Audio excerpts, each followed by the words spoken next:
Executive Recruitment, which in his capacity as COO, he is overseeing right now. And we want to welcome you, Austin. So glad that you're here. And I really am excited about the chance for people that are watching to find out a little bit more about you and about what's going on in executive recruitment, which we're going to get to in a little bit because I know we've got some exciting challenges there. But so, first of all, welcome to the webinar. Glad to have you on. And talk to us a little bit because everybody kind of wants to know always about your journey. And you've been a part of SGR in many fashions. I mean, you've done some teaching for us. You have no, you're no stranger to us, but it's been about a year, I think, since you came on board formally. What's that been like for you? And tell us a little bit about your journey. Yeah, well, thank you, Mike. I'm happy to be here, and it's always good talking to you. Um, yeah, so started formally in October, but before that, so yeah, I'd done some curriculum development stuff, a lot of kind of contract work, sort of orbiting around SGR's work. Obviously, growing up, 8 years on, right? As an 8-year-old and on, always listening to SGR talk and going up to the Keller offices and all that kind of stuff. So I feel like I've been working here forever, literally forever. But yeah, started in October. It was a really exciting challenge. The stars kind of aligned, and my dad and I had been talking about it for a couple years off and on, of what this kind of process would look like, and of me coming on board, and that was the right fit and the right time, and it's been great so far. I mean, it's been a huge challenge, huge learning curve, and also, I mean, kind of the luckiest position you could possibly find yourself. I don't know what the over under is on getting this kind of gig, but like, I mean, to be put into a leadership position like this is fortunate in and of itself, but to be put in a leadership position like this, surrounded by people who are constantly supportive and helpful and wise and engaged, is pretty unbelievable. So, yeah, it has been as massive a challenge as it has been exciting and thrilling, and I'm grateful for all of it. It's been great. I will say you have brought a lot of energy and excitement and fresh vision. We'll hear a little bit more about vision for SGR later on, but I really appreciated the focus and just the energy that you have brought to our team since coming on board. You've kind of had to play different roles, and now that you're in the COO position, and that's also including uh, overseeing executive recruitment at least for a season. And I know you feel like sometimes you're drinking from the fire hydrant, but you're doing a great job with it. And everybody always wants to hear something about Ron. Ron's, of course, this week receiving a big award from Texas City Managers Association, TCMA. We're all so proud of him and excited about it. But you know, you have a different relationship with Ron, different role. Talk to us a little bit about that. What's it been like for you, kind of being in that shadow at times? What have you learned, and what do you want to share with us that maybe we might not know about Ron, but we could only learn from your perspective? Oh, interesting question. Yeah. Okay. So yes, it is different. Let me give you a short story. One time we were in Wyoming, my dad and I, and we had gone up on, they called it a safari, but you're going looking for bear and moose and all that kind of stuff. And so we're in the back of a Jeep with like 6 people in it, a couple other pairs of tourists. Me and my dad are in the very back, and we're bumping along. I'm looking out the window. I'm not paying attention. And he starts talking to somebody up there and like 2 rows ahead. And it turns out, of course, he knows them and they know SGR and all this kind of stuff. And he's got this long, deep connection from it. And so there's this kind of inescapable magnetism of my dad that, yeah, it's pervasive in public sector world, in everyone he meets. It's easy to be uh, his best friend. He is very charismatic and willing to teach, and whatever wisdom he's got, he's very generous with that and his time and all the rest of it. That's no joke, right? Like that really is not fake at all. That is through and through who he is to his bones. And I honestly, my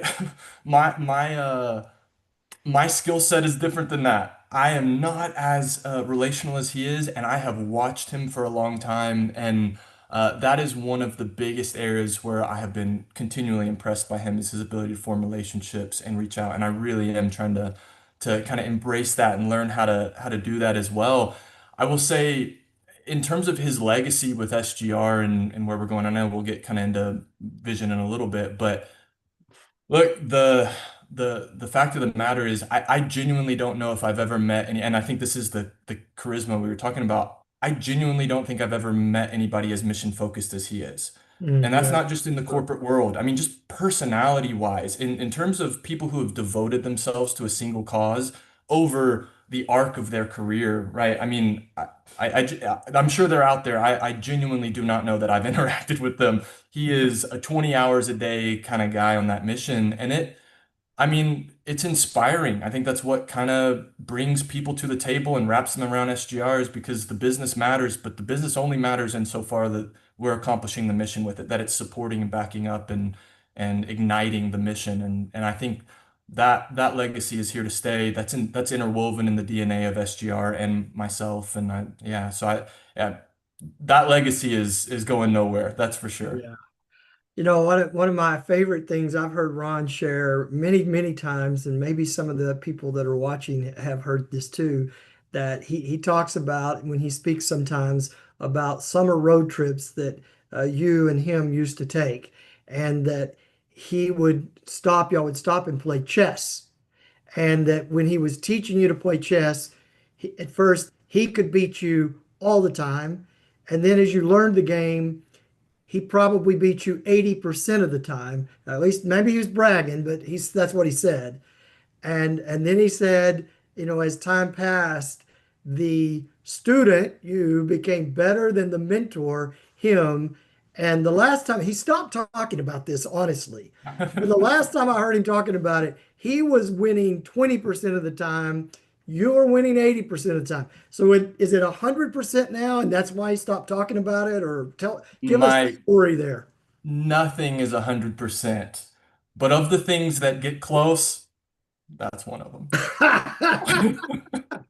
Okay, I figured that because I'm not hearing him talk about that story anymore. We have played a lot of chess in our lifetime. Yeah, that was always a good connection point, and we've enjoyed that a lot. I honestly, I we haven't played in a while. We need to get back on it. But yeah, no, that that doesn't surprise me that he tells those stories Yeah, quite a well, he bit. took a lot, and rightly so. It's a great example and it speaks to the teaching part that you mentioned, willing to teach.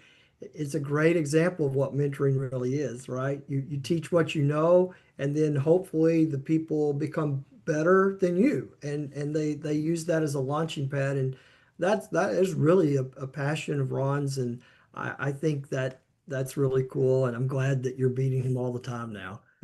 Yeah, and Mike, you just kind of connected a dot in my head to it. Again, just thinking about SGR and kind of legacy wise. Yeah, I do beat him at chess, right? But I beat him at chess because he taught me to play chess, so I know his game, right? And so it's built on top of like he started at 0 and got up to 50. I'm starting at 50 and building it up from there, right? So I'm building on top of that, and I think the same is very much true of SGR and where we're at this point. The I don't want to say the hard work is done. There's always more hard work, but the really monumental task. I mean, he has set up SGR for liftoff, and now it's just ours to be grateful and take it to places it hadn't been yet. For sure. Halson, I want to ask you to weigh in on this before we kind of move to talk about executive recruitment. And just one more thing about Ron. I always say, and I've worked here longer than just about anybody now, but I always say that the thing about Ron is that you never feel like you're working for him. You always just feel like you're working with him. But Halson, you've had a little different situation coming in with the strategic foresight background, AFI. How have you experienced that in your engagements with Ron? And I think Ron has a great he has like two sides of him and they're both really multiple sides, but the two sides I've experienced most are one of joy. Like you can always hear his laugh from a different building, and it's so genuine that it can't help but make me smile, even if I'm not in the conversation. And the other is just that I really resonate with that laser focus on mission. Seeing him at the Tech Foresight Councils, I think that's where like the first chance where I really got to see him like lead a whole day. And he is so laser focused on mission. He's like, if you're not thinking big, it's okay to leave. I've never I've never seen that approach, and I love it. I love his commitment to impact. So Yeah. like you also, I've not met a person like Ron in my time on Earth. So So I think, just to play off of that, one of the things I really love about working with you, Austin, is, that connection with Ron, and yet you are comfortable in your own skin, and you're your own leader, and you're a good leader. And so I really appreciate that. And yet there's not resentment about, oh, well, my dad was this. We can appreciate him, celebrate it, but we're moving forward. Speaking of that, I know you're excited about executive recruitment at SGR. Talk to us a little bit about that. What's got you excited about that, and where are we going?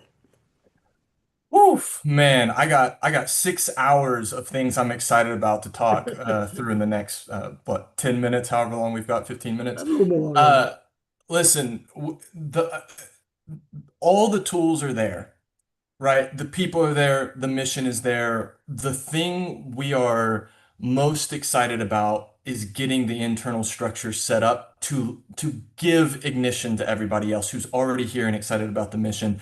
Uh, Really, that's about our technology. Zoho, we're moving to a CRM that's going to open up possibilities for client portals, which is going to give our clients much more transparency much earlier in the process. We're going to be able to share information back and forth with both our candidates and our clients. We're going to be able to work much more efficiently. We're going to be able to shorten our process by, we're hoping to get a full quarter trimmed off the process in the next couple months. We're hoping to bring on more recruiters with more areas of expertise.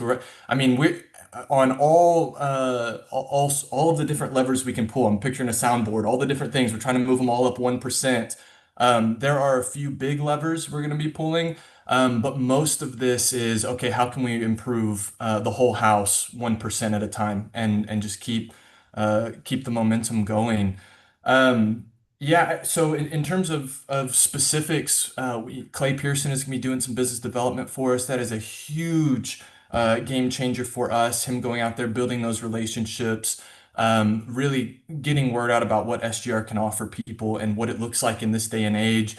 Eventually, we're going to be thinking about hiring a new ER president to come in. Again, I'm acting as the ER president right now. That's mainly because we have so many awesome things going on that we're waiting. We're not exactly sure what the qualifications of that ER president are going to be on the other side of some of these technology changes. And the landscape, right, with the market and public sector and everything else is shifting and changing. And so we're getting things set up for that person. I've told the people on the internal team my goal, the mission accomplished for me right now looks like handing ER as a well-functioning, productive, excited, powerful team over to an ER president that can really take us to the next level. So Yeah. excited to be clearing the path for that person coming in. You mentioned Zoho, and it's made me think about when I started with SGR about 15 years ago. There was a meeting not long after I started with the executive recruiters, the executive recruit, the ER team of those recruiters. And we didn't have near as many recruitment coordinators as we do now, but I think they were there too. And I was at the meeting because I was talking to them about IOPS, which they were not interested in at all, by the way. I just want to say. But it was a great opportunity for me to be there and hear what was going on. I will tell you, I did not understand the significance of the meeting until some time past that. But what was going on was we had created a manual of how to do recruitments, and it was in a notebook, a big, three-ring notebook that covered everything from here's when you send an email, here's how you keep up with candidates, here's how you handle these problems. And it was the playbook for how SGR would do recruitment for the next more than 10 years. And at that time, that was sort of a leapfrog forward about, over anything we had done or anybody else was doing because it was so meticulous and it was so careful and so well done. I share that because it seems to me that Zoho is another leapfrog forward, at least from anything we've ever done before. And there may be some other people doing it now, but we're going to do it and do it really well. And I think we probably don't even understand the significance of what Zoho is going to mean for our clients Mhm. once it's fully implemented. Does that seem Yeah. right to you, Austin? Absolutely. Clients, candidates, our recruiters, our internal team. I mean, it's impossible to be overstated. And there are plenty of other recruitment firms out there using great technology. Nobody has the amount of data and networks and connections and the ability to utilize that data and that CRM like we're about to be able to do. The leapfrog is the wrong term. I don't know what's further than a leapfrog, but if a paper binder is getting us to leapfrog, this is skyrocketing, We're Mike. going from this to a Yeah. computer or something. I don't know. It's a Yeah, quantum leap. That's what you're saying. it's a quantum Quantum leap. leap. And the thing is, again, in one sense, it's new. It's a new way of doing things. It's a new, I mean, it's going from a typewriter to a Microsoft Word document, right? And the power of it though is that it's going to be amplifying all the things we already do so well. This is not a new approach to recruitment or anything like that. We have an amazing team of recruiters. When you interact with one of our recruiters, it becomes immediately obvious that they have sat in the shoes of the clients, that have sat in the seat of the clients, walked in the shoes of the clients. The people we send out are people who understand political crisis. They're people who understand how to lead through crisis and change and all the things that cities are going through, including scandals and other problems that they're having.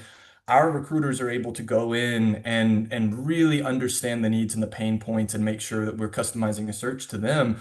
And you just don't get that with other places. And what the CRM is about to do is exponentially increase our ability to do that and send those people out well equipped with great information and great tools to get those searches done. So Halson, you're the master of metaphors.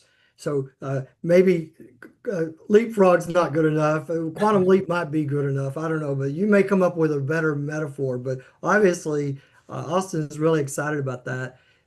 Austin, take us to the perspective of this of a city or county. What's it going to be like? And I think this is coming on board. Am I right? July 1st? Is that when we're expecting it to be online? So we're right now, system is ready to go. Our internal team is going through testing and training right now. We're already there. July 1st, our recruiters are going to start implementing it. The last people to recognize this will be the client because we want to make sure that we've got all our ducks in a row and we have thoroughly tested this in a bunch of ways before they get their eyes on it. But yeah, within the next few months, clients are going to start opening up a portal and having access to this information about where we are in the process, what the next steps are, easy ways to ask for support or questions, get a hold of people, all the rest of it. It's all going to be in one central location, which is just it's just totally different than emailing back and forth, right? Or even picking up the phone call and chasing voicemails, all the rest of it. This is totally different. So give us a little more insight on that. If there's someone that hasn't ever used SGR for recruitment in the past, Mhm. where do they start? And maybe they're not even know they have a vacant position, but they don't know how to go about it. They don't know if they want a full search, semi full search, whatever. Where do they start and what's it going to be like for them? Yeah, perfect. Okay. The what's it gonna be like for you is hey, conversation. Give us a call. Let's talk about it. We'll find out what you're looking for, what your needs are, and it's we're gonna work with you. Um, the two places to go. So if you're a city, a community organization out there looking for whether it's a search or some aspect of a search, because we don't just do full service searches, we also do things to help cities do their own recruitment sometimes. a la carte services. We do limited scope services, which just basically means we'll customize it to what you need. If you don't need a full service thing, all that kind of stuff. But the first place to go is to call Lynn Barbosa, and we'll provide a link with her contact information. You can sign up for she has basically office hours, and she's a fountain of wisdom. And if you call her, I mean, talk about expertise. When you get a hold of her, you'll hear it immediately in her voice, and she'd be happy to talk with you and tell you what our process looks like, what the options are, what next steps are, all the rest of it. And that includes if you're a candidate, maybe you want to be an applicant and find out more about what it's like to be in our applicant pool. Same thing, Lynn Barbosa at that contact, she's the person to speak to. Um, if you're an organization, and I'm sorry, I meant recruiter and candidate. If you're an organization, Clay Pearson is the person to reach out to. Again, we'll provide his contact information as well. Clay Pearson's a great person to talk to. He's leading up business development and can walk you through what the options are as well. So either of those two names, Lynn Barbosa or Clay Pearson, would be great. Okay. So, what I hear you saying, and I may be simplifying it, so add to this if I'm not. The personal nature and the sense of expertise that we've always been known for, that's going to stay the same. And we pride ourselves in that, if I can say that. No, that it's going to be very personal, and the recruiters will be men and women who have had a long career, and many of them have sat in that seat of a city manager or department head. They've had a long career there. But what's the quantum leap forward is that there's a new technology that we're making use of behind closed doors, but also will be available to the clients so that their experience changes too. It's augmented by this new technology. Did I capture that right? Yeah, let me give you a very Texas analogy, and maybe this won't land at all. We'll see. We'll find out after. We'll ask This is Housen if it like, does, since he's in California. yeah, okay, yeah, Howson, tell me if this is too Texas. Uh, Look, if you had a bunch of farmers and you just had an amazing team, they know the land, they know the weather, they know what to plant, they know where to sell it. It's an amazing team, right? But there's no tractor. They've been doing it all by hand all along. What we're gonna do is we're giving that same exact team with that same exact spirit and a mentality and expertise, we're gonna give them tractors, right? So what we're doing is we're equipping our people who are already experts and have all of that personal touch and relationship, but their ability to amplify themselves as a force multiplier is gonna go through the roof. Well, okay, I love it. You're going to give them John Deere's. That's what you're. Yeah, There you yeah, go. Okay. exactly.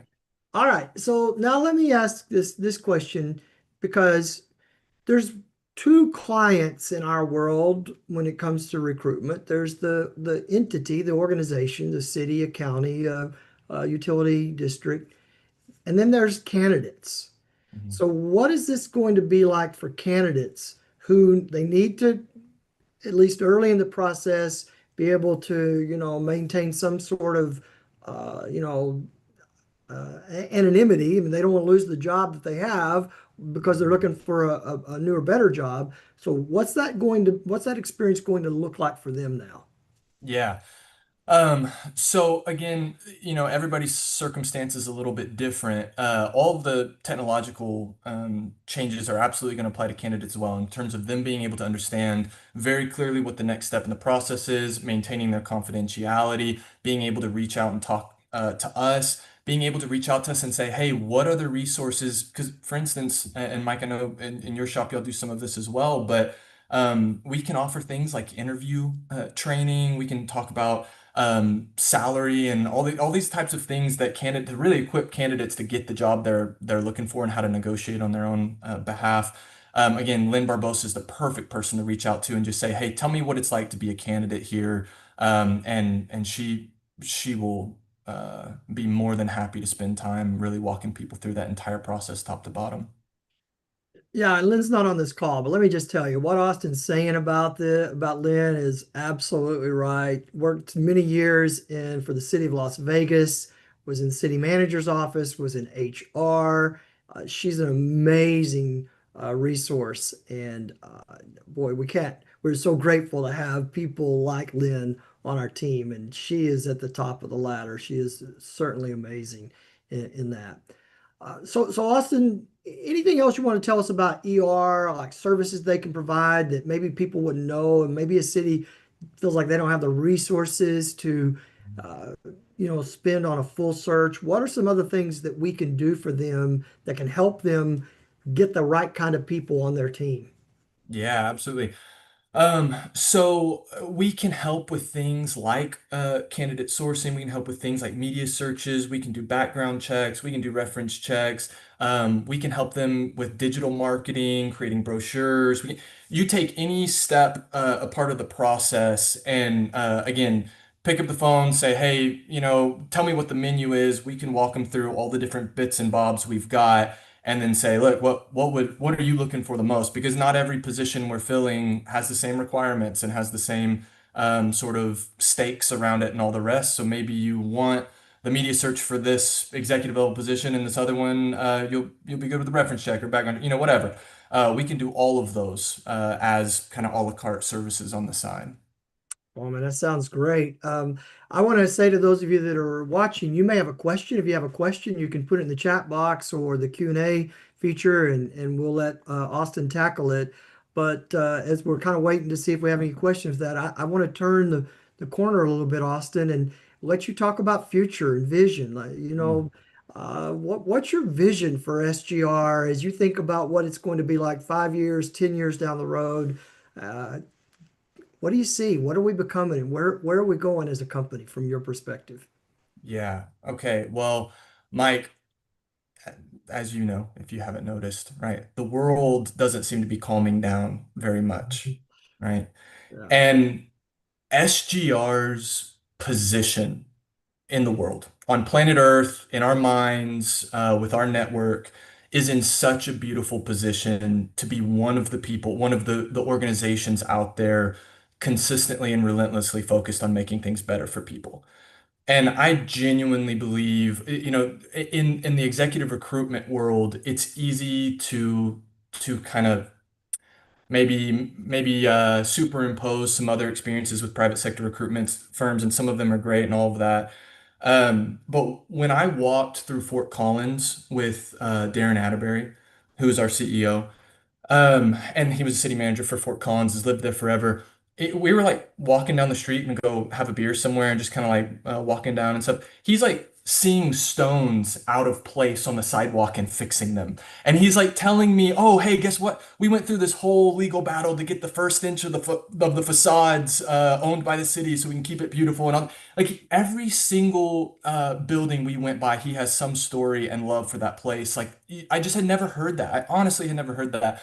And I came away from that visit to Fort Collins, like really clarified that this is what we're doing. We are trying to find the Darren Atterberries that are the right fit for the right community, because you name a problem, and I would challenge anybody out there to name a problem out there that is actually on a day-to-day basis affecting people's lives.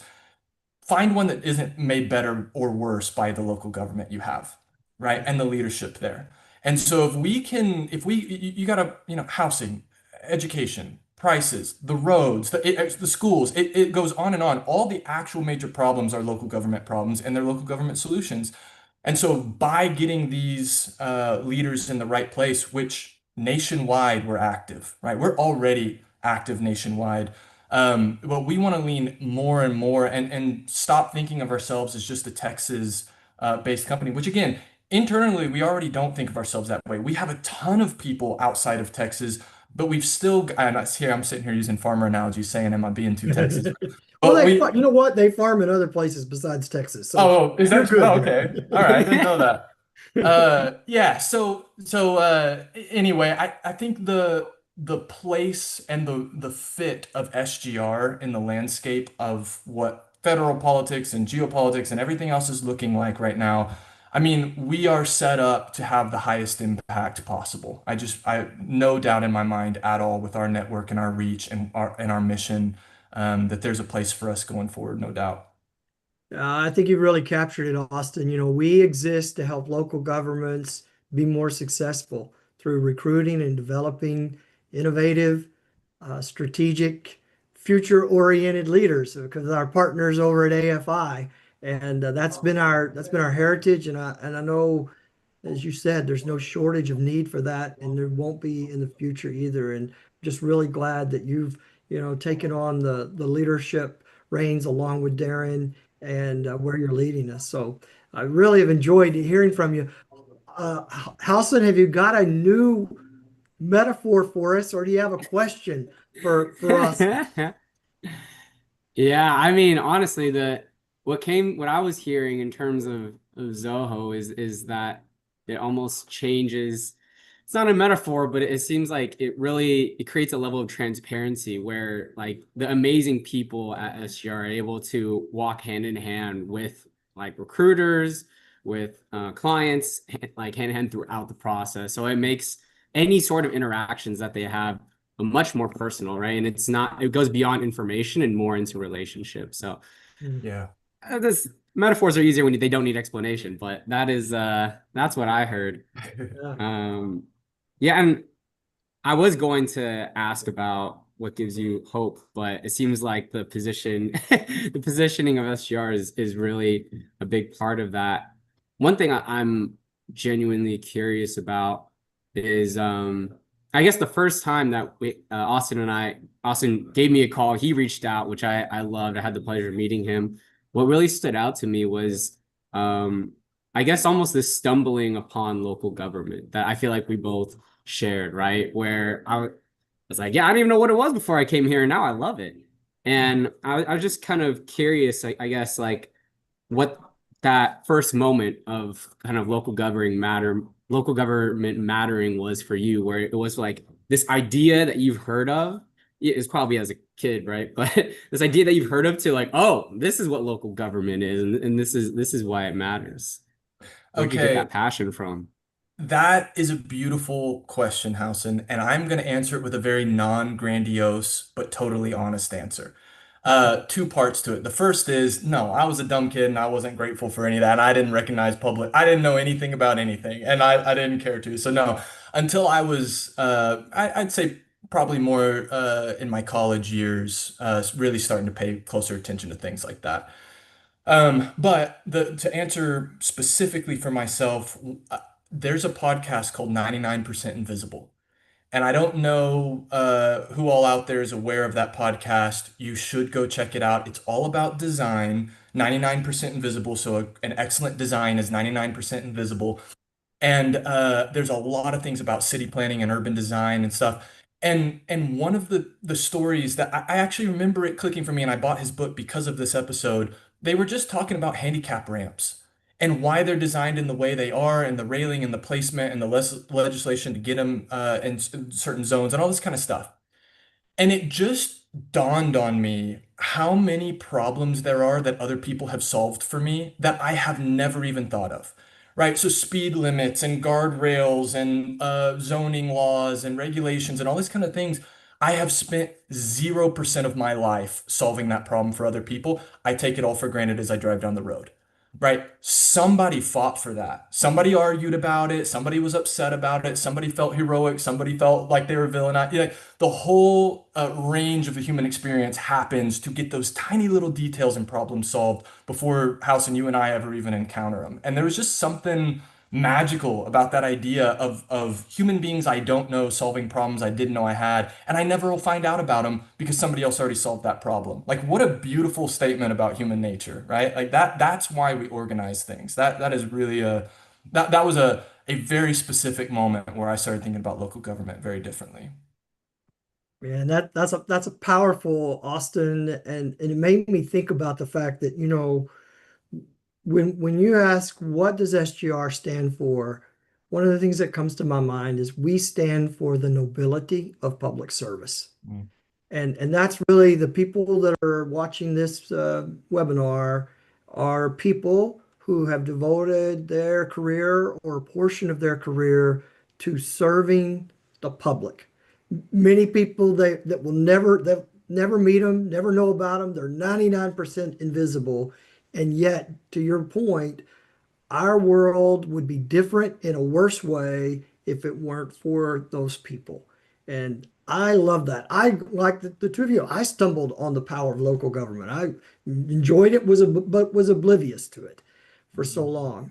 And I think we all take pride in feeling like we're in their champions and we're in their corner and we're there to make things better for them. So it's been great to talk with you, Austin. Thank you for taking time. I know you got lots of stuff to do. Again, congratulations on this not so brand new position, but a new position. And I know I speak for Houston saying we're excited to be on this journey with you. And so thank you. And thank you to everyone that's watched this, been a part of it. Thank you to Lisa Shook and your work behind the scenes. And hope that you will have a great week and we will see you down the road.